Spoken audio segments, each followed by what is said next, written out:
Thank goodness it's game week, but that hasn't stopped GM Howie Roseman from making calls, as the Eagles signed a tackle to the practice squad, and one report suggests Philly could be bringing in this former third-round pick at receiver. Plus, Jalen Carter's ready. And did we just get a hint at defensive coordinator Sean Desai's plan? And the Birds just brought back Nicholas Morrow to the practice squad, so let's talk about it. But first, let's run it.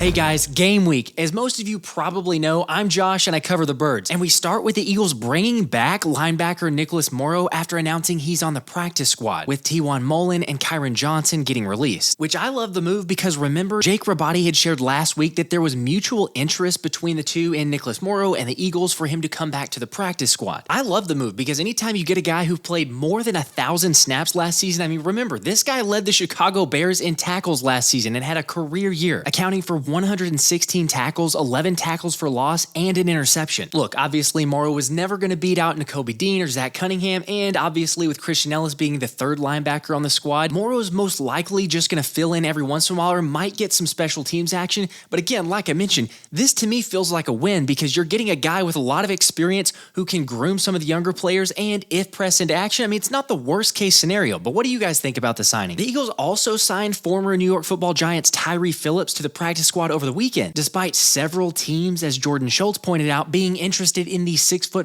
330-pound quasi-guard tackle, and will now undoubtedly turn into one of the best linemen in the league. All right, that's probably getting ahead of ourselves, since the big-bodied Hell State alum didn't exactly have a 2022 to write home about, allowing 3 sacks in 5 starts for the G-men over the course of 365 snaps played, and his tenure with the Baltimore Ravens before that wasn't much better, although the third-round pick in the 2020 draft didn't really get a fair shot, in part because he was constantly used as a stopgap for whatever injury the Baltimores had, playing a little right guard, some left guard, and even right tackle, before tearing his ACL in the season opener in 2021 and eventually getting released. I think it's safe to say this dude never got comfortable enough to find his best true position. I am a peacock! You gotta let me fly! Look at him. I mean, rumble, big man, rumble. So maybe there's something there after all. And it was still surprising to see Phillips get released, with the Giants' Big Blue View regretting the move, saying the decision to cut Tyre Phillips, who played adequately when Evan Neal was injured last season and offers guard/tackle flexibility, was a surprise. I have said ever since the spring that I knew the organization liked guard Shane Lemieux. I did not, though, expect them to keep Lemieux over Phillips. Plus, earlier in the summer, they also wrote the third tackle on the roster is clearly Tyre Phillips, and he did a good job in that capacity a season ago. As well as Tyre Phillips is the front runner to be the Giants' swing tackle. So obviously there's some good potential, and I think we all realize that if Eagles O-line coach Jeff Stoutland says you're worth a shot, then you're doing something right. The question is, who will the Eagles cut on the practice squad? Up to this point, I haven't been able to find anything about who that'd be, but Bleeding Green Nation suggested the obvious move would be to cut the recently re-signed LaRaven Clark. The appeal with Clark is that he has NFL experience under his belt, but Phillips brings plenty of that experience to the table with over 1,100 career snaps, most at right tackle, and he's also about 4 years younger than Clark. I'm in favor of it, and again, nothing major with it being the practice squad, but you can't have enough depth. However, the question was recently brought up by SI.com's Nick Fierro about whether or not the Birds have enough wide receivers on the roster, since technically only 4 are locked into the 53-man unit in A.J. Brown, Devontae Smith, Quez Watkins, and Olamide Zaccheaus. I mean, honestly, at first glance, it's a little odd to see the same number of wide receivers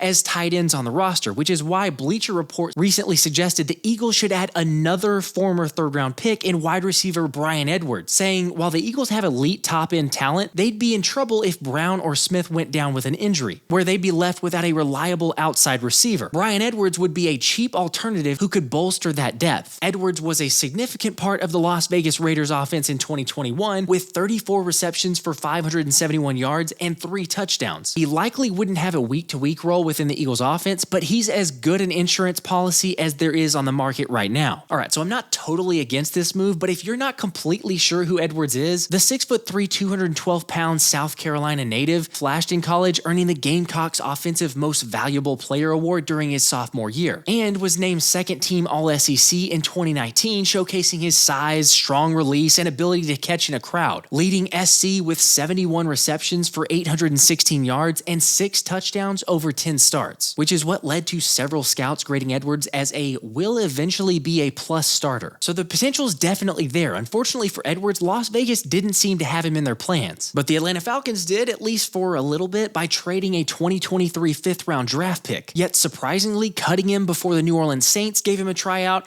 and then also cut him again. Okay, sure, it doesn't get me all psyched out of my mind to sign this dude, especially when hearing about so many other teams giving up on him. Although it is worth pointing out that Edwards played with Mariota at both Las Vegas and Atlanta. So perhaps Mariota could give GM Howie Roseman some tips on the young pass catcher? Worry about your own game. Plenty there to keep you busy. Jeez, man, but we're not exactly wrong. Going back to Edwards, though, I don't know. I can see the potential draw. However, let's not forget the Eagles already have 4 receivers on the roster, like we mentioned, on the practice squad in Joseph Ngata, Britton Covey, Devin Allen, and Greg Ward. Sure, injuries could become an issue, but remember, like Howie said on Cut Down Day last week, when we talk about the roster and the numbers on the roster, they're going to end up being the same numbers. I think when you look at it, we're really concerned with the 48 guys who are going to be up. And then the rest of those guys, they're all practicing. They're all going to have a role in practice. So I don't know that we feel like we're necessarily thin at receiver. Obviously, we have to get some guys back and see who's available, but when it shakes out and you look at the numbers, they'll be the same as they've always been. Okay, you guys correct me if I'm wrong. I think you can have a player called up from the practice squad 3 times throughout the season, so it's not the craziest to only roll with 4 dudes at the wide receiver spot. Plus, if we look at last season, Britton Covey, who was the 5th wideout, by the way, only played 19 snaps, which those were in blowouts, and didn't see the field very much. So if Olamide Zaccheaus or someone else perhaps is going to return kicks, I'm not so much against the whole new normal to start out with only 4, but curious to know what you guys think. Are you in or out on Philly going after Edwards? Realistically, as long as the Birds can stay healthy, fingers crossed, knock on wood, I think we'll be fine. Because come on, we've got the most dynamic receiving duo in the league, and it's not even close, which is why the Patriots don't stand a chance this Sunday. Reminder, we'll be live streaming the game if you guys want to stop by for some play-by-play reactions, as well as a DeAndre Swift Agent Zero autographed helmet giveaway that we'll be doing. Despite it being Tom Brady Day in Foxborough, I think Jalen's going to lead Philly to 1-0. However, the 33rd team's Mike Martz was on some crazy stuff this weekend, saying Bill Belichick will try and take the QB out of the game. He'll have an answer for the RPO. He's going to make life miserable for Hurts.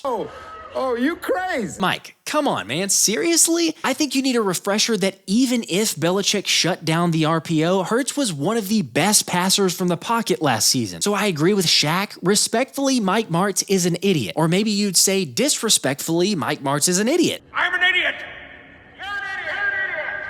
Either way, I could see us showing a little rust, but the offense should be fine, and I'm not worried about Jalen. Honestly, the Jalen Belichick should be worried about is the bread man, with Mr. Baby Rhino Jalen Carter recently being ranked as the fan favorite, receiving 33% of the fan vote to win Defensive Rookie of the Year. As 3rd overall pick and former SEC rival Will Anderson got 28%, followed by Devin Witherspoon, Christian Gonzalez, and Tyree Wilson. I talked about this on another video, but I think we all realize the ridiculous potential for the steal of the draft. However, an interior defensive lineman hasn't won the award since Aaron Donald, so he's not an immediate shoo-in. But thankfully, JC was compared to the 7-time All-Pro, with running back Rashad Penny saying if he had to pick anyone for a breakout season, he'd go with the breadman, saying I've never seen anything like that since playing against Aaron Donald. Jalen's got the intangibles for sure, which has kind of been the general consensus from the team so far, that Jalen Carter is just different. Sure, Will Anderson will have a shot and has impressed in the preseason so far, but if the breadman gets enough playing time, I honestly don't think it's a question that he brings home the hardware. A little tip, take some of the plus 550 action for JC to win the DROY,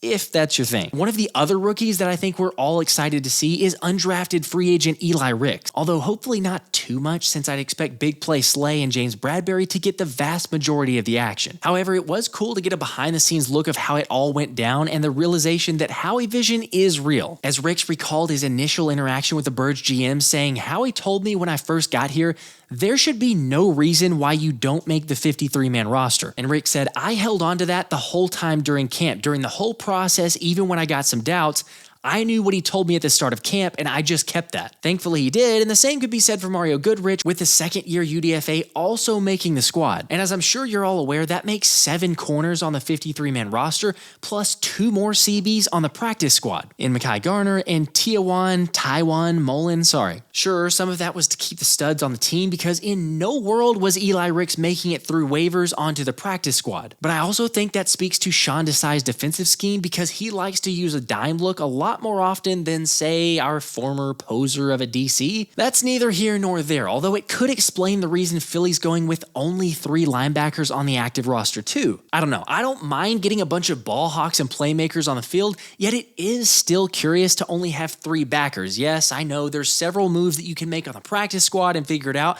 but I can't wait to see how Desai deploys the defense. Thankfully, only a few more days until it's here. This has been the Philly Special.